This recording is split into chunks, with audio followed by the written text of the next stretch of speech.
So, welcome to the Skull Crusher. I worked on this thing for a good month straight now, trying to get it ready for UST. I wanted to get something that just really kind of caught the eye and was a little bit different and stood out while I was there. Unfortunately, I had a small mishap when I was hooking up the battery for this video. I broke the horns off of that, but that's all right. That was bound to happen inevitably anyway. It is a crawler. So, with this monstrosity of a rig, let me show you some of the things I've done to it and what it consists of. Let me turn my radio on, reach through here and turn the battery on. Now, I've got 3 lights in the front. Initially, it did have 4, but the one quit working, and I don't know if that's bad bulb or bad connection. Shouldn't be a bad connection, but that's all right. It kind of gives it character. I don't mind the one light being out. On something like this, it works out pretty good. And in the back, we have the tail lights. So all the lighting came out good. And I have a lot of stuff done to this truck. Well, let's start off with the 50 caliber machine gun. And that's a Dr. Mad Thrust. That's actually for an RC airplane. It's a 50 caliber machine gun for like a World War II warbird. That's a whole separate speaker system with a BEC I've got wired in there. And then I've got my ESS dual in there. We got the horn.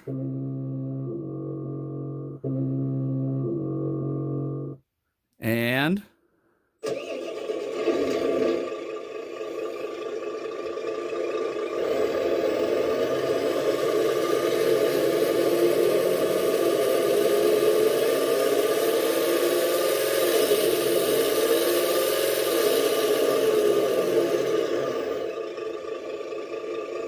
I've got that on a 45-second delay for the idle, so I'll have to shut her off so you can hear me. Okay.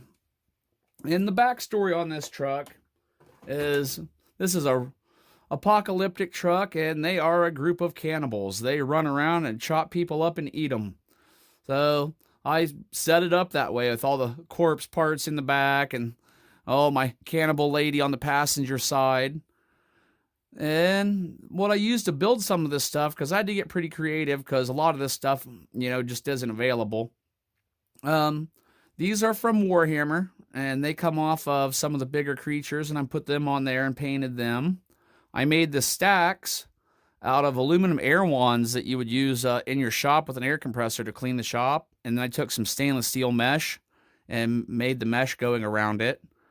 These are actually for making necklaces I picked up at the Hobby Lobby, and then I added the skulls to the back. I made these out of brass rod, and these ones are made out of airplane control wire. And on the front here, this is RC 4-wheel drive diamond plate, and so is this, and I've just rusted it with Modern Marvels. And this took some time. Every single one of these skulls is individually placed there. There's over 200 of them in the front, and the problem I ran into was not just the time consumption of that. Let me show you how these come. You can buy them in a box. There's 340 skulls in there. I used a lot of them, entire sprues of them, and I've threw some of the sprues away. But them being skulls, the back is rounded. So I had to cut each individual skull in half and sand it so it would be flat so I could glue it around here and make it look proper. You can see just from by the size that is to my finger how small those are. Those are tiny. Well, I got those put on there. And then I made the machine gun. That was just off of a toy. And I made that hopper. Cut a hole going through the window. And I'll roll around here. I've got chain skirts I put on both sides. The lighting in here is just terrible, so it's kind of hard to see. And let's move it around to the back. And on this back bumper, I made this out of a piece of aluminum angle. And I think there's 7 cuts in that. And then 4 holes I had to drill. I made this, the 5th wheel tongue plate, out of a piece of 1/4 inch thick aluminum diamond plate that I drug home from another project. And man, I tell you, that was something else to cut with a air rotary tool and files is basically how to do that. And I did the Modern Marvels rust all over it. I made the cage in the back with the little minion, the gun mounted in the back. The cage is like an old, like you put paper clips and stuff in. I cut it down to fit this. And then I put it full of body parts because Cannibal's got to have something to eat. These top bars are 3D printed.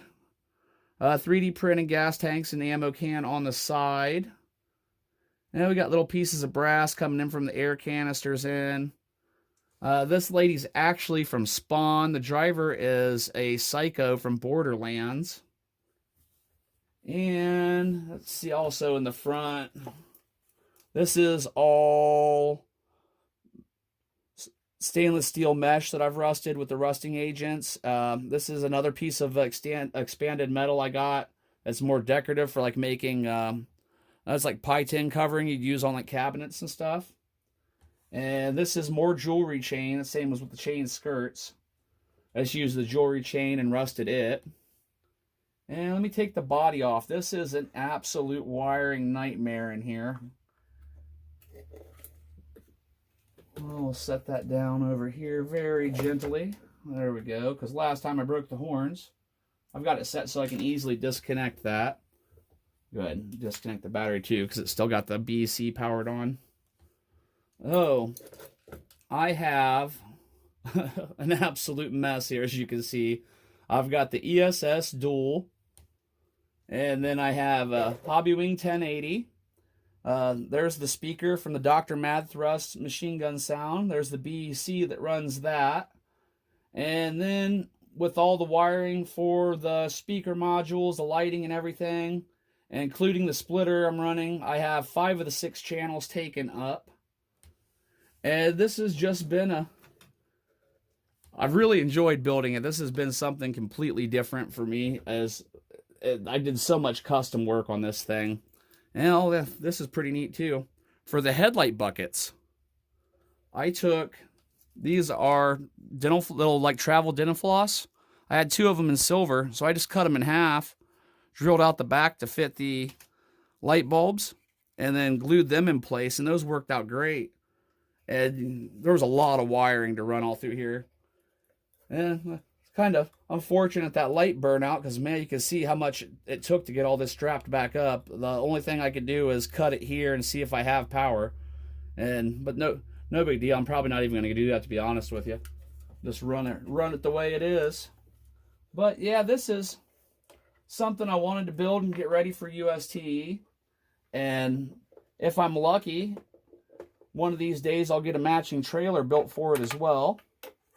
I'd really like to have a matching car hauler cannibal trailer type deal, something crazy looking. But if you're going to be at UST, be looking for me. I'll be running this thing. And thanks for watching this, guys. I put a lot of time into this. I appreciate you taking the time to watch. It was a really neat build, and I'm probably just going to keep building and doing more to it. So thanks for watching, everybody. Smash the like on the way out. I greatly appreciate it. It helps me out quite a bit. And have a great day. Hope to catch you on the next video.